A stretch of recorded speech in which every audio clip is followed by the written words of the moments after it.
Hello, a very good afternoon to everyone, to all the students who are joining us for this session today. This is the day one, session number one of the 2-day long SAT and ACT fair, or the test prep fair as we call it. And across these 2 days, you will listen to experts from SAT and paper, from Abhinav sir's team, as they share with you information about SAT, ACT, about the different components of these tests, maths, English, and so on.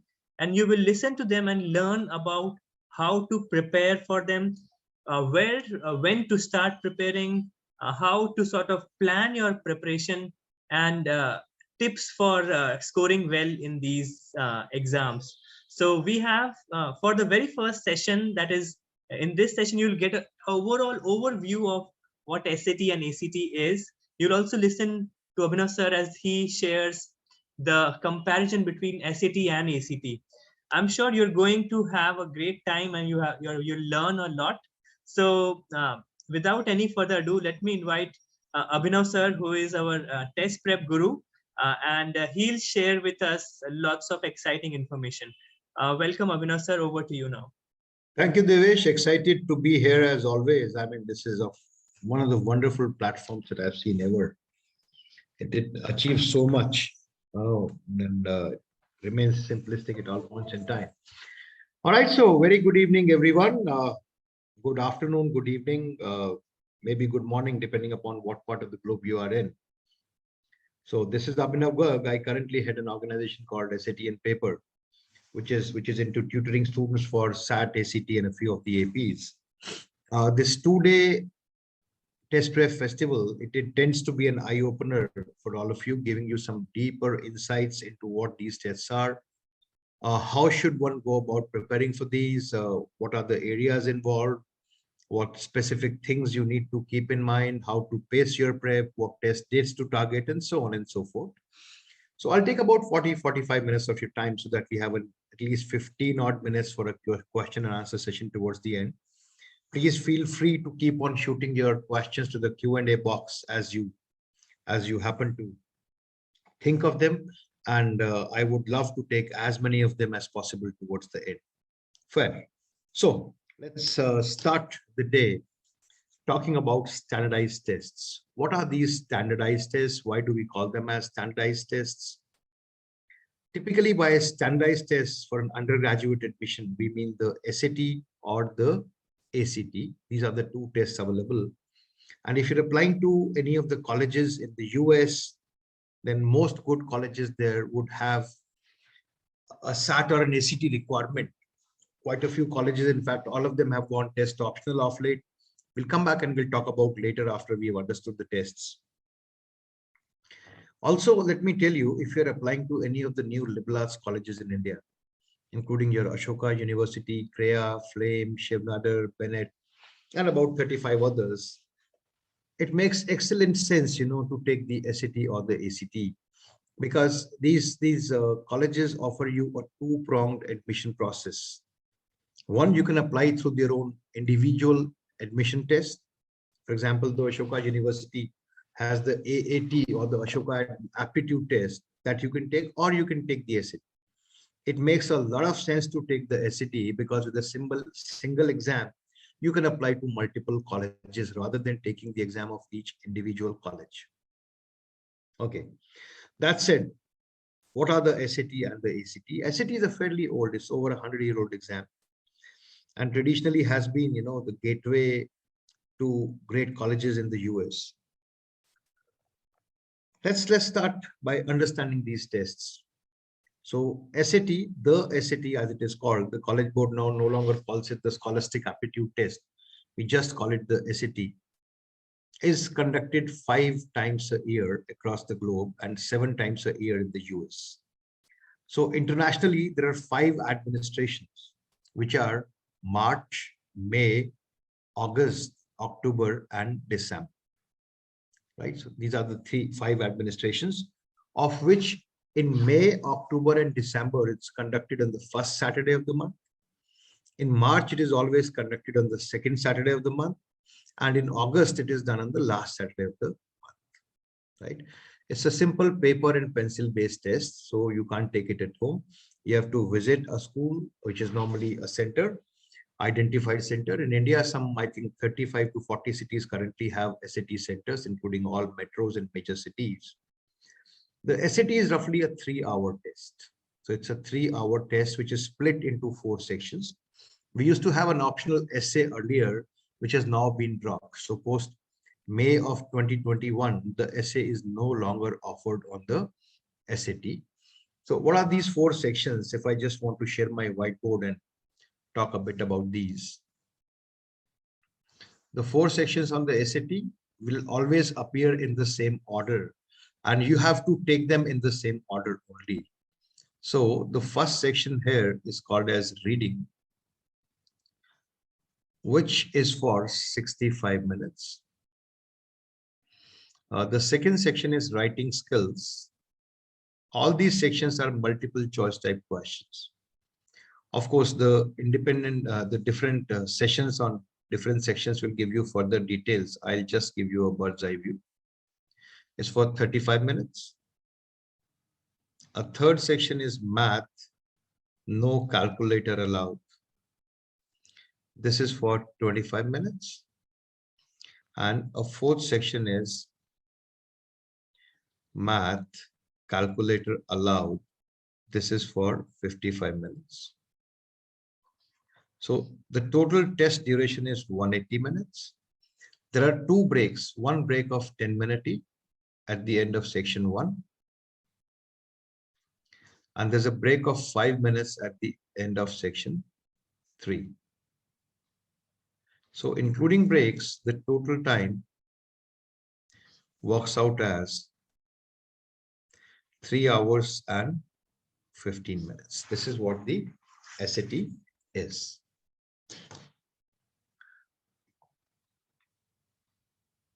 What else do I need to know about the SAT? The SAT in its totality is a test of logic and reasoning, which means you can get some complicated questions here. Although, the scope of SAT is not very wide. So in terms of reading, you'll typically have 5 passages here. 2 of them would be from sciences, 1 of them would be from social science, 1 of them from literature, and 1 of them from history or constitution of the US, of course. Writing section typically has questions on grammar, on punctuation, on correct usage. And math is mostly algebra. So of the math section, about 65% of it is algebra. There is about 25% arithmetic, and the rest is miscellaneous topics, including some geometry, some coordinate geometry, some trigonometry. But this is all basically grade 10 level math for an IGCSE curriculum student. For an ICSE or CBSE curriculum student, it would be grade 10, part of grade 11 as well as thrown in, because different curricula have different scopes. So this is what the SAT is about. Each section has an individual time limit onto itself, which means if 65 minutes are given to you for section 1 and you finish it in 55 minutes, the balance 10 minutes cannot be carried on to the next section. Similarly, if you fell short of time on the reading section, you cannot borrow time from the next section. So each section is individually timed within which the test has to be completed. Right? Okay. How is the SAT scored? The SAT is scored on a scale of 1600. These are scale scores. You must understand that. So 1600, these are scale scores. Also, please know that SAT is scored on a scale of 400 to 1600. What does that mean? It means that the least score that you can get on this test is 400. So you give out your paper blank, you still get a 400. There is no negative marking here. So you're given marks for the questions that you get correct, but no marks are deducted for the questions that you do not get correct.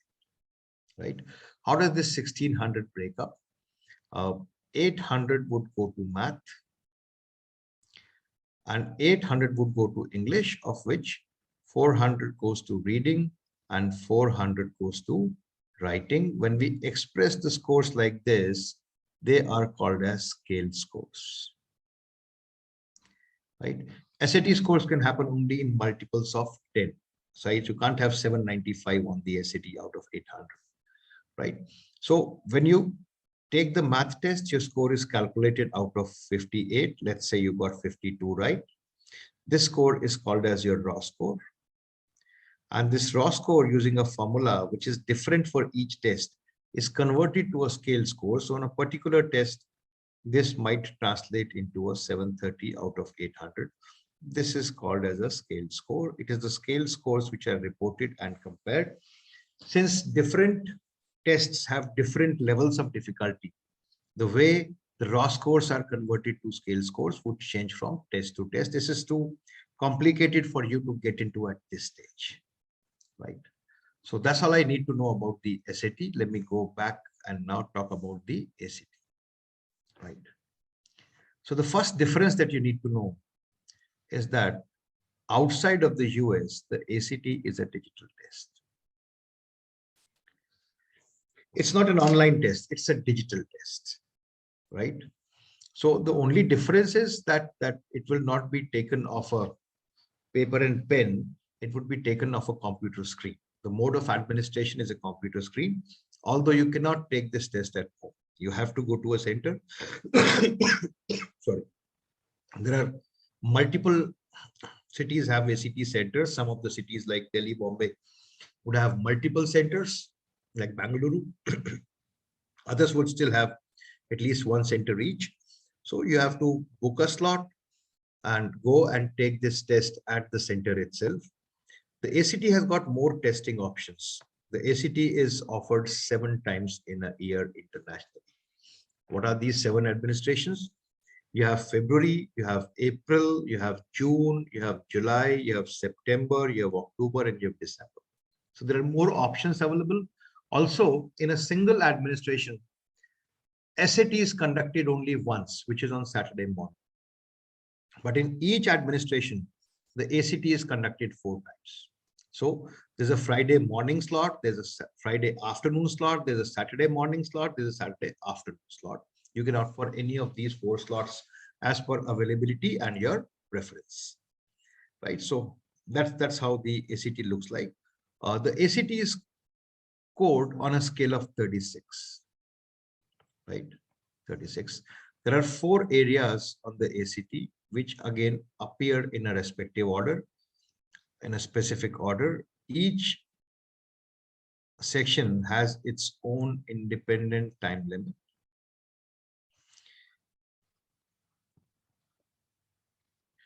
So English section is for 45 minutes. Math is for 60 minutes.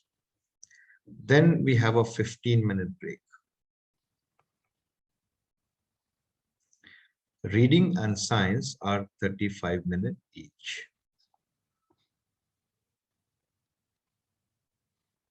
So the total duration of the test is 175 minutes. So I can say that the ACT is 5 minutes shorter than the SAT, although that difference is insignificant. How is the ACT scored? The scores for each section, the raw scores, are converted to scale scores. So on each section, you'll be graded out of 36 points. And then a simple average is taken of these 4 scores to arrive at your composite score. The composite score, if you get a 34.5, it will be rounded off to the next higher digit. So a 34.5 shall be reported as a 35 composite score. Fair? So we have understood how the ACT is structured, how it functions. I'll just spend a moment talking about super scores. That is something that you all need to know as students. What is a super score, right? Super scores are getting exceedingly popular with every passing year. So I'll tell you how's the SAT super score calculated. Suppose I took multiple attempts at the SAT. I took attempt 1. My English score was 700 and math score was 600. I took attempt 2. My English score was 600 now. My math score was 700. So whereas my total score on each of these attempts is 1300 each, but when I calculate my super score, I would be picking up the 700 from here and the 700 from here.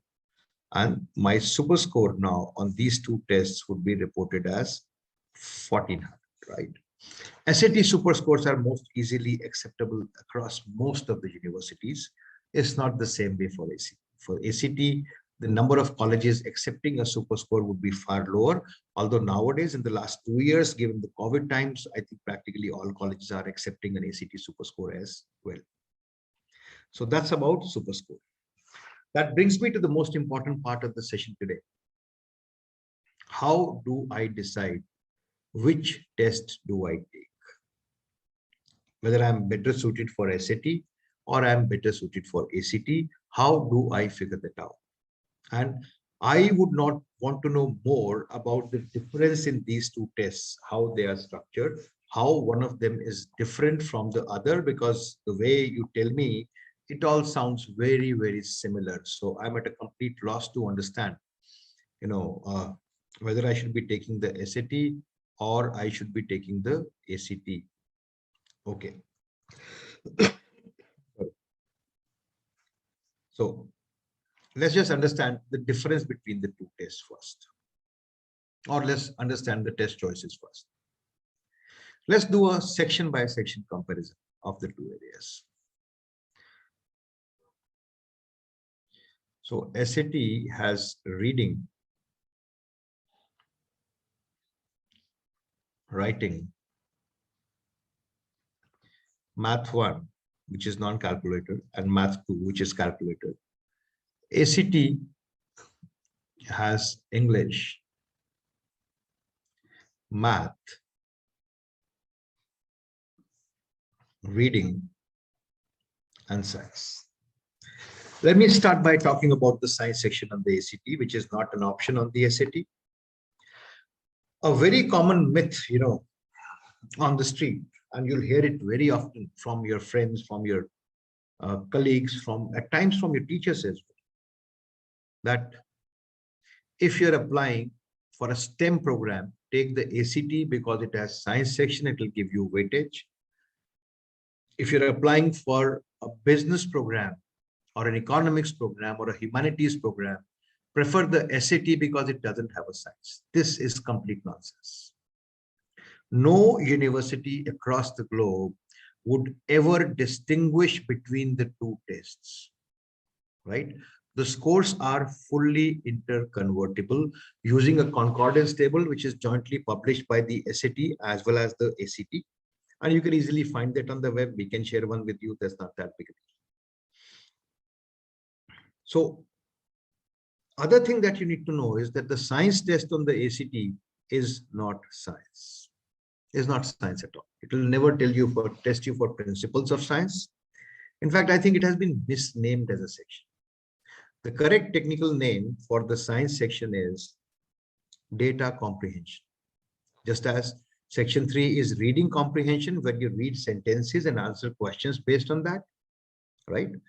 The science section is data comprehension. So you're given passages of data, sets of data, and on each set you have to answer some 5, 6, or 7 questions. It is true that these data species are picked up from science, so you need to have some basic awareness about science, nothing beyond that. You would never require any sciences from grade 11. Yes, it is important that you should have studied all 3 sciences until grade 10. So if you're missing sciences in grade 10, IGCSE and ICSE permit you to drop sciences as early as grade 9. Especially if you drop sciences 1 out of a chemistry or a biology.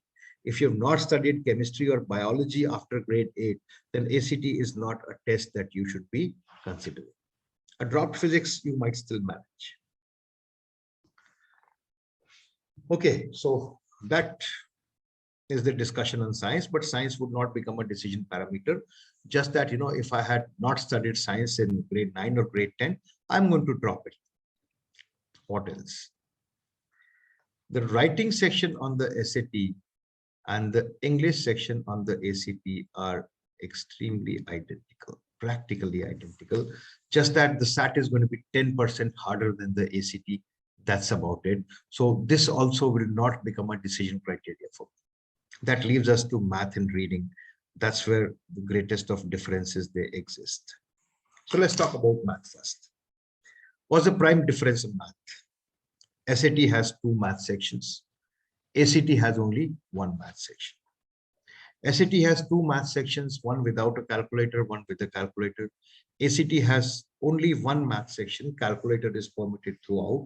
And both these tests, they permit you to use the most advanced graphing calculators, which are fairly expensive, but extremely useful. So in case you go to a CBSE school or an ICSE school, you must catch hold of a graphing calculator and learn how to use it. It's going to be a phenomenal tool. I'm so sorry. I think I've got the first bout of COVID setting in. I just feel that I'm been coughing and it's happening to people all the time. So just give me one moment. Yes, sir. Please take care. Hopefully I should be able to finish off this one. Should not be a problem. Right. So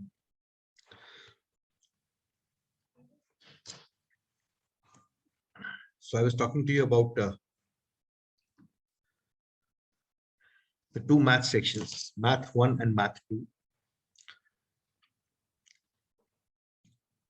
So ACT math is more curricular. SAT math is simpler in terms of its scope. Now, the questions may not be that easy to answer. I'll elaborate upon this. SAT has a very small math syllabus,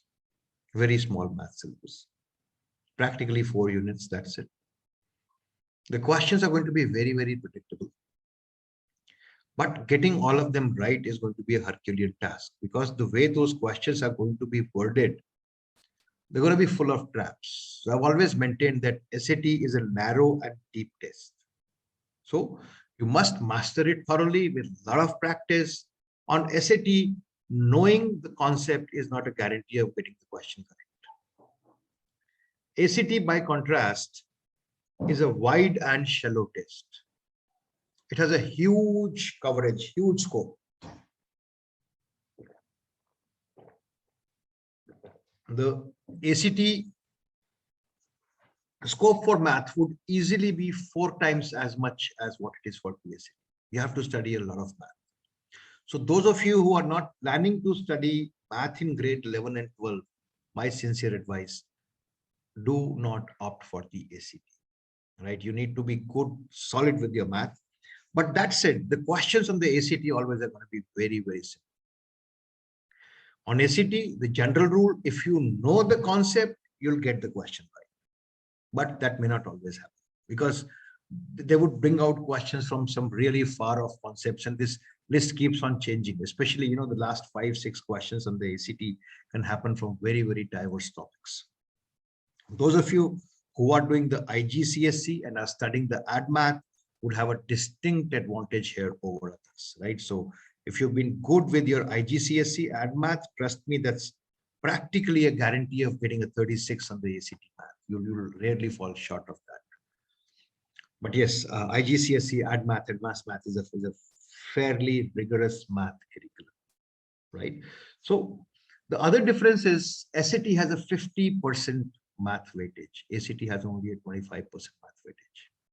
So all these things will have to be taken into consideration before you plan out the SAT or the ACT. It's not going to be an easy choice. There are multiple factors involved. It's not as simple as it sounds. I'll try to give you a thumb rule end of the talk show today. And that brings us to reading, which is the area in which the greatest amount of difference exists, right? So SAT, 5 passages, you get 65 minutes. On the ACT, 4 passages of almost equal length, you get just 35 minutes. You get 13 minutes per passage on the SAT and less than 9 minutes per passage on the ACT, right? So you need substantially higher amount of speed, higher speed, to crack the ACT as compared to the SAT. But that said, the questions on the SAT are going to be fairly difficult. They're going to be twisted questions which will test you for your in-depth understanding of the concept matter of the passage at hand. You'll have to read between the lines. You'll have to, maybe talk about inferential questions. ACT is pretty direct questions, right? Usually all the answers would be given directly on the passage itself. It's closer to the kind of reading comprehension that you do in your schools and places. Just that you need to have a lot of speed for it. If you don't have that speed, then on ACT, more often than not, you will not be able to complete the test at all, right? So if you have the requisite speed, ACT is the way for you on reading. If you don't have speed, please don't go the ACT route, because speed is not going to improve that easily in the short. ACT also has an optional essay, which I'm not going to discuss, I think, because with the essay moving out of the SAT, the ACT essay also has lost its relevance. My recommendation when you take the ACT, don't opt for the SAT. Is optional. You can choose to drop it. All right. So now, coming back, how do we decide which test do I take? Okay. I'll offer you 1, 2, 3, 4 tests, right? The default choice for everyone is the ACT. You try to rule out the ACT, and if you cannot rule out, stick to the ACT. Otherwise, shift to the SAT. Fair enough? Okay. Test number 1. If I have not studied sciences in grade 9 and 10, all 3 of them, rule out the ACT. Fair? Second, if you're not planning to study math in grade 11 and grade 12, rule out the ACT. Right? So if you're studying a physics, chemistry, and biology for your class 11, never go the ACT route. Right? The math is going to be a big compromise in that case. Third, do a diagnostic test for both of them. Right? Do a diagnostic test.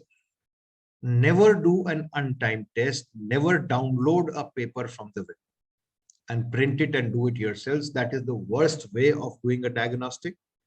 You want to do a diagnostic, you can always approach us. You can visit our website. Devesh will just share the website address with you. You can leave a callback message over there. Somebody from the organization will get in touch with you. We offer free of cost and non-obligatory diagnostic tests to all students. You don't have to pay anything for it. You can just go to the website, choose the contact us option, leave a message. Somebody from the organization will call you up and they'll set up a diagnostic test for you.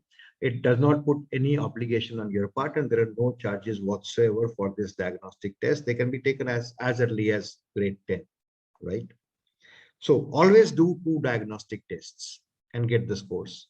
When we do the diagnostic test for you, we'll also share with you a concordance table, which will help you convert these 2 scores into each other. Please understand, ACT is a speed-based test, easier test, but the ACT scores from start to finish will never improve as much as the SAT scores will, because SAT is the more tutorable of the 2 tests. It will improve further through learning, through practice. The start to finish gradient is going to be higher on the SAT always. That's what I can tell you from my experience. So if the ACT equivalent of your SAT score is up to 2 points lower. Let me illustrate. Suppose I scored 28 on the ACT diagnostic, and whatever I scored on the SAT, when I converted it to ACT score, it turns out to be a 26. You'll still prefer the SAT, because that kind of difference you'll be able to make up with the higher increment on the SAT score from the starting score. Right? So with up to a 2-point handicap, you'll still prefer a SAT. But if the handicap is more than 2 points, I'll go with the ACT. So that's the third checklist for you. The fourth point, which you used to eliminate.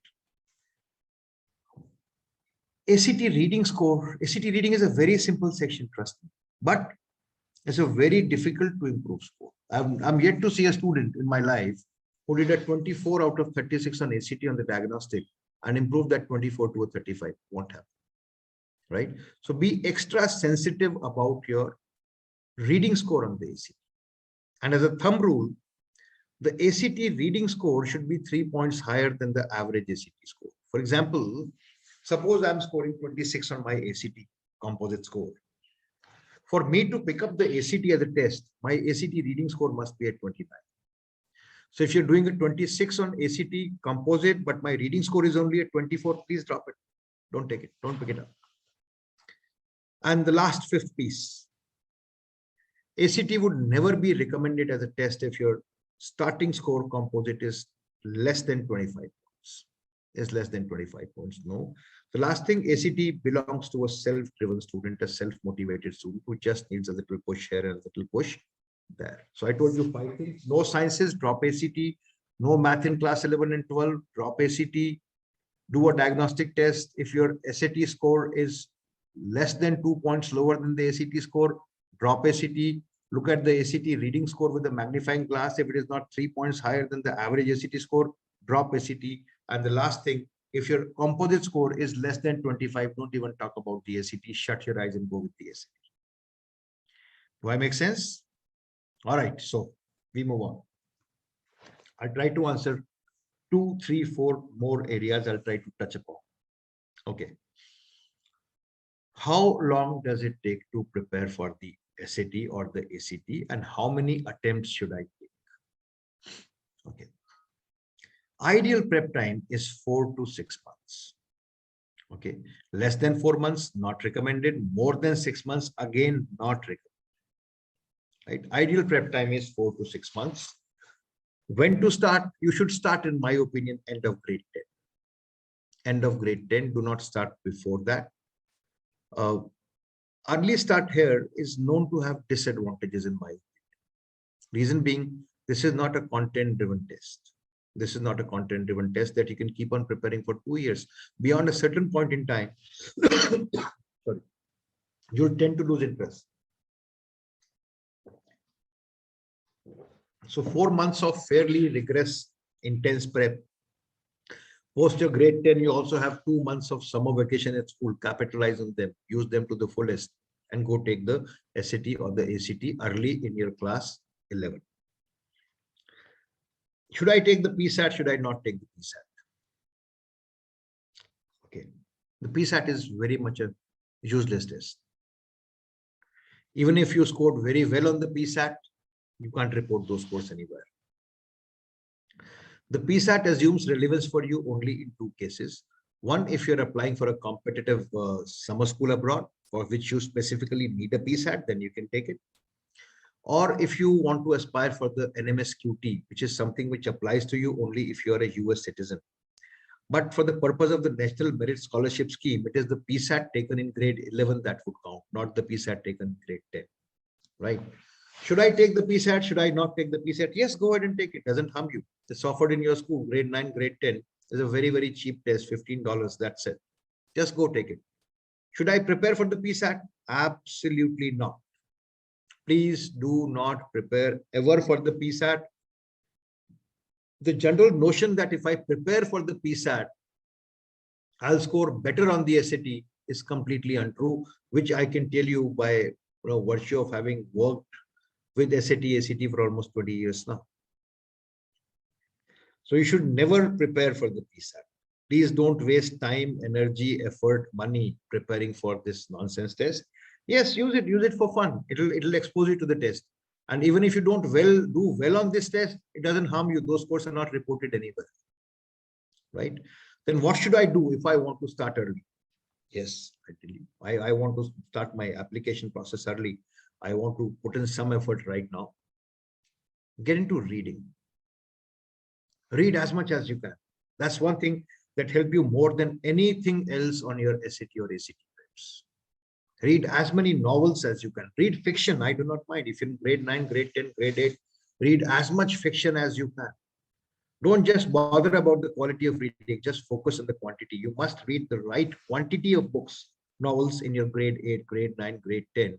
The rest can be taken care of later on in a very, very short span of time. The other thing that you can do if you want to start early is you can take an AP. APs can be taken as early as grade 9, and they augment your applications phenomenally. They add a lot of weight to your applications. They show a distinct early interest to the admission officer on your part. So APs, I'm sure Devesh would organize a session on APs. We did one sometimes ago. We can do one more maybe sometimes later for the students. So take an AP early. That really helps you. But please do not start your SAT preps early. It doesn't help you in any way whatsoever. And how many attempts should I take at the SAT or the ACT? The answer here is very different for the two tests, right? Why?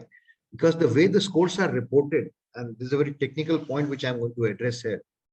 The way the scores are reported on the SAT and the ACT are very different. On the SAT, all tests that you've taken will be reported by default. You cannot hide them. Once your scores are out, you cannot cancel scores. You can cancel scores within 48 hours from the time you've taken the test without looking at the scores on the SAT. So if you've taken 3 attempts, 4 attempts, 5 attempts at the SAT, technically you can take as many as you want, but it reflects negatively on your application. The admission officer would think that this boy has just been doing the SAT, nothing else. So even if he has done very well over there, what's the big deal? Because you have not done anything else on your application.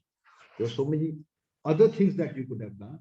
So SAT, I would rarely recommend more than 2 attempts. Never be in a hurry to take the first one, right?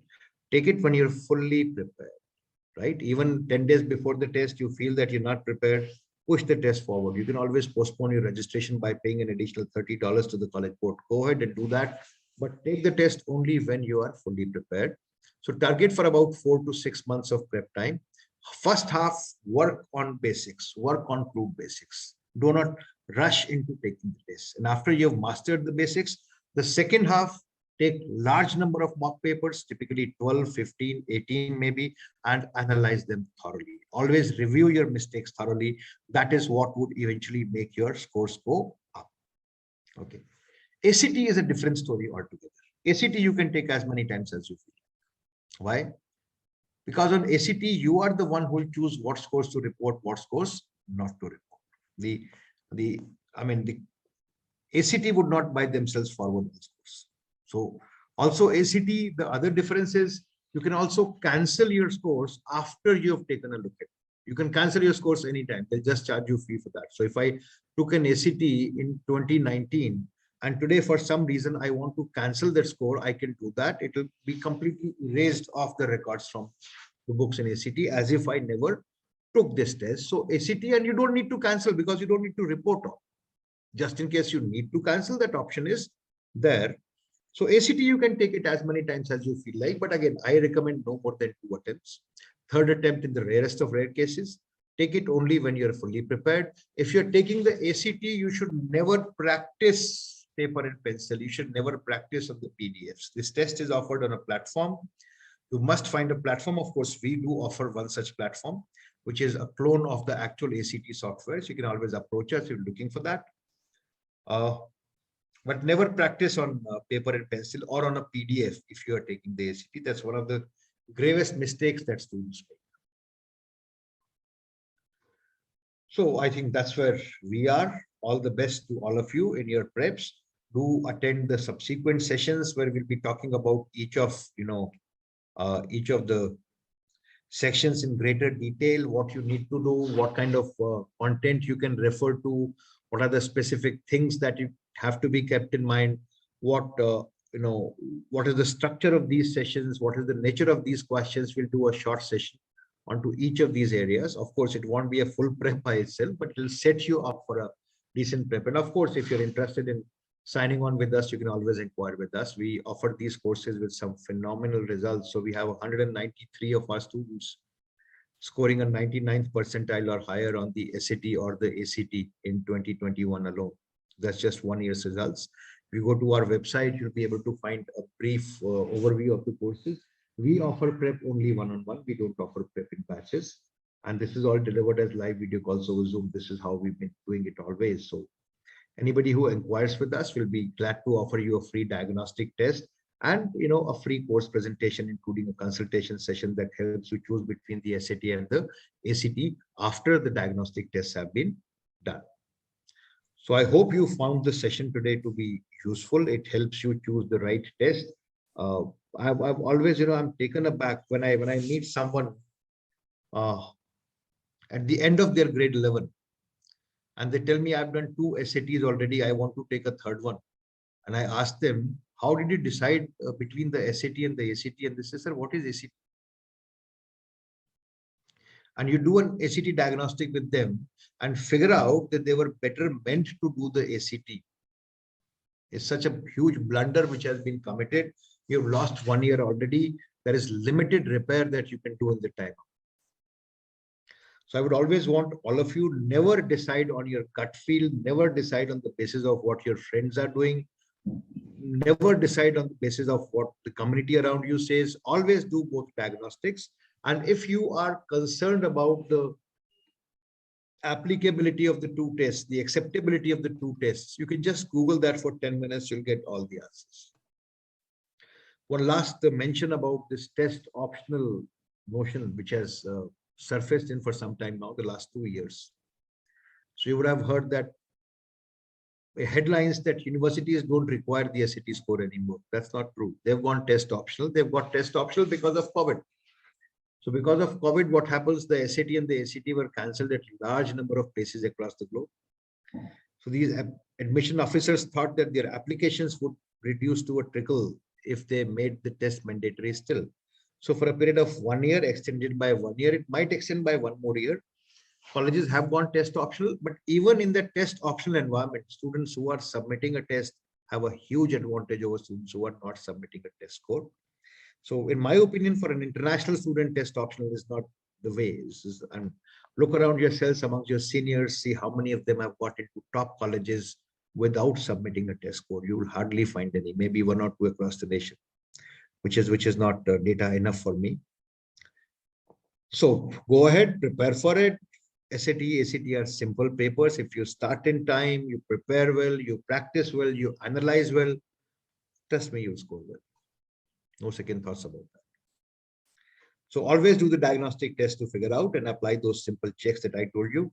I think I would end the session here. And if there are any questions, we can take up. And please keep on posting them to the box here. We'll be glad to take them up for another 10, 12 minutes. So, okay, sir. Thank you so much. I can see some questions coming in, but before moving ahead with the questions, let me first make a couple of announcements. And even before making the announcements, let me first thank you, sir, for presenting this. Every time I listen to you, there are some more insights that I learn. And every time I think that now I understand SAT and ACT well, and there is something new that I get to learn from you. So that's fantastic. For all the students, there are 2 things. First is I'm just going to post some poll questions. So I want all of you to just answer those questions. It helps us plan our future sessions better. The first question is, which of these sessions would you like to attend in the future? Right. So I'm launching the poll. Just go ahead and select the option that you find most suitable for yourself. There is only one choice that you can select. So just select carefully.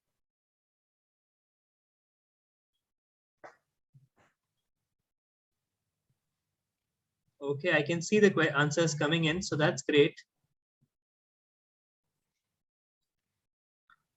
All right.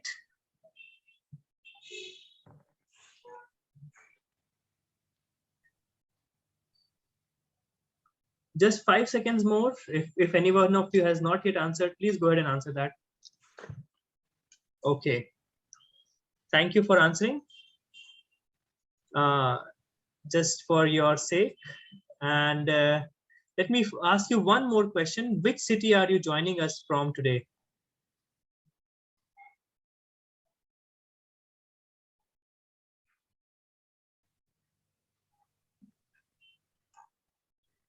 Okay. So most of you have answered that. Just 5 more seconds. Okay. So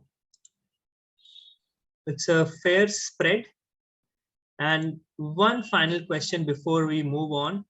Which grade are you in?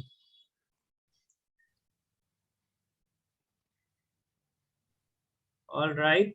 So I can see the answers coming in. That's great.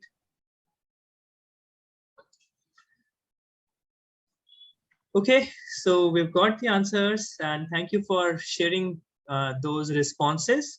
Let me also put the link of our YouTube channel in the chat box, and I would encourage all of you to just go to that channel. There are some amazing resources for you there, where you'll find lots of wonderful videos, which will be helpful for you. So just go ahead and subscribe to our YouTube channel and benefit from all the resources that are available out there for you. The link for that has been put into the chat. And Abhinav sir, I'm back to you now. We have about 10 minutes to take the Q&A. Yeah. If you would like, I can read out the questions for you. Sure. Yes. So can I appear for ACT with only SAT prep? That's an interesting one. You should not do that. Prepare for what you'll be taking the test as. So it doesn't make sense. They're two very different tests. Okay. And I tell you, doing both of them at the same time is a bad idea. Doesn't help. Taking both tests and then submitting the higher score also is not a very good idea. It's just like doing a grade 10 twice. They're the same test. One of them would serve the same purpose as doing both of them. So please do not put too much of time investment into it. Take a diagnostic, figure out which is the one that you're better suited for, and then change that. I think that your mic is getting covered by your hand. I think you'll have to just move. Is it? Hello, can you hear me? Now it's better. Now it's better. Yes. Yeah. So sorry. So Okay. just decide on what test and take it. One test. Okay. Perfect.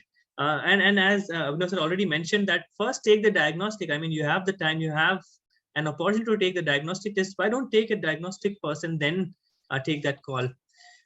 Next question is, which is more, math is harder on which of the test, SAT or ACT? It's very difficult to answer. I told you, ACT is a wider but a shallow test. So questions are going to be simpler, but the syllabus is huge. SAT, the syllabus is very small, but the questions are going to be tricky. So yeah, it's a little tricky situation, you know. All right. Which is better for an IGCSE student who is good in math but average in English? Take a diagnostic. There is no one size fits all. Okay. You can't generalize. Now there are questions coming in about what is a good score, and I think. Okay, I'll read that. Isn't there a test in July also? We have an ACT in July. We don't have an SAT. Right. Yeah. How to prepare for the SAT? Very simple. Join SatNPaper. So, or follow, suggestions given to you in the subsequent sessions that we have now for the next 2 hours. And I'll come back and I'll see you again in an hour and a half. So we'll talk about these strategies and we'll talk about how to go about it. What are good scores in SAT? It depends upon what you want to do with it. You want to get into Ivy Leagues, you need 1500 plus. Good universities, 1400 plus. Scores below 1300 would not normally be usable for college applications. I've just started my SAT prep for March a month ago. I'm also giving AP in May. Should I start AP prep now? Yes, absolutely. APs are more content-oriented tests. They'll take you longer prep time. Will the paper pattern be both subjective or objective? SAT, ACT are both objective tests. So practically all of them multiple choice type. Can we be taking both SAT? And I answered that one already. You should not take. You can take it, but you should not take it. Recording in WhatsApp is not available, sir. It's available on our YouTube channel. You can look at it from there. Yeah. Will AOs can see all our SAT scores if we just send the super score?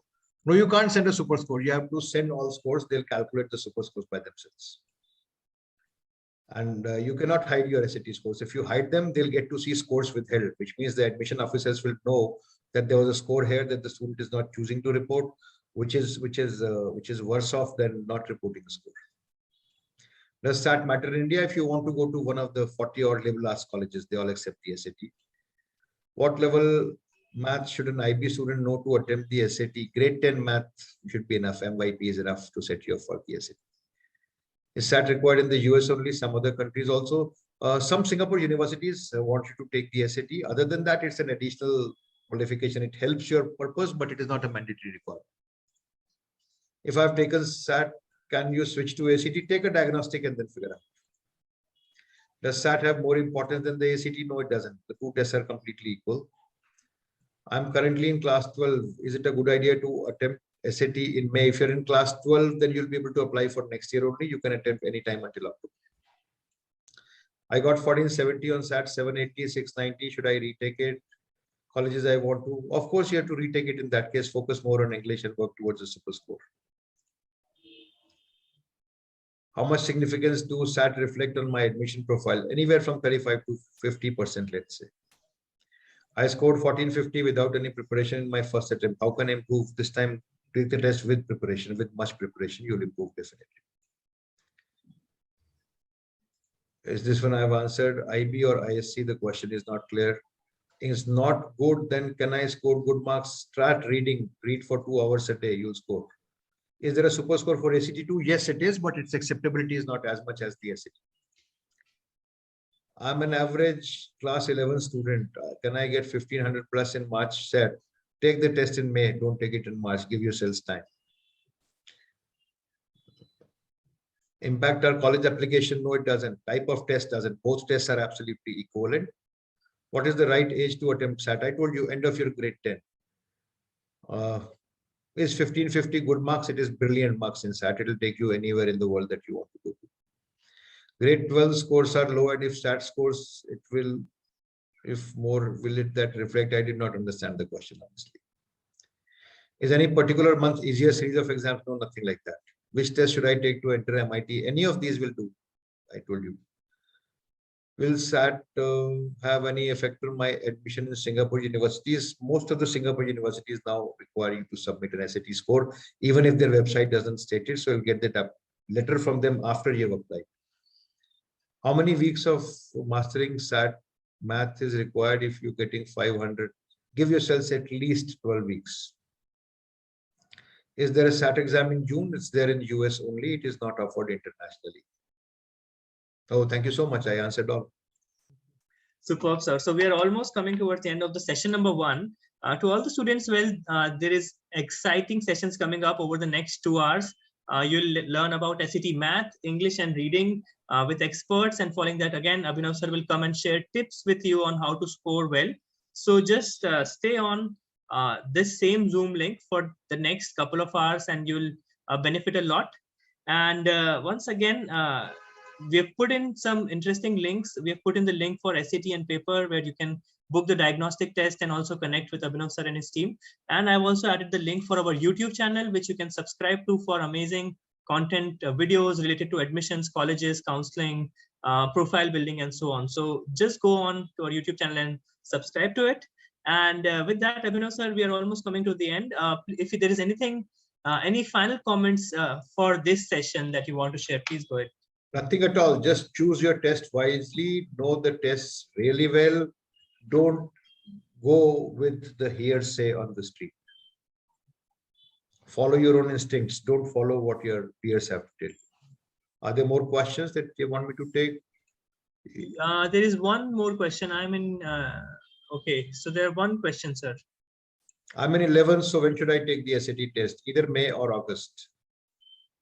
How can we take the diagnostic score? You can reach us on our website and you can set up a diagnostic. You can just reach out to us.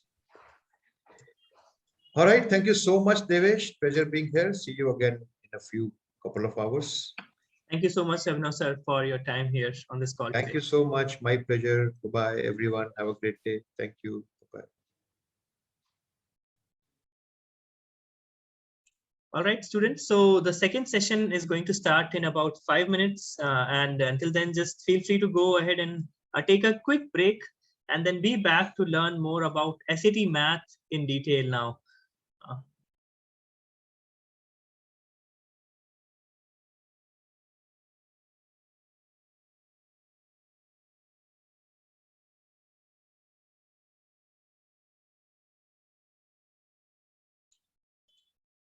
And by the way, if you have not yet